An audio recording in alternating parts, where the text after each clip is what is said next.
waris para anbiya. Ajaran mereka menjadi pedoman.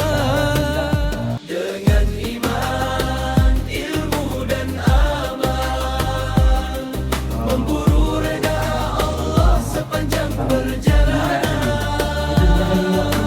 Akhirnya Islam kembali gemilang, menerangi dunia hingga ke akhir zaman. Tarbiyah backpackers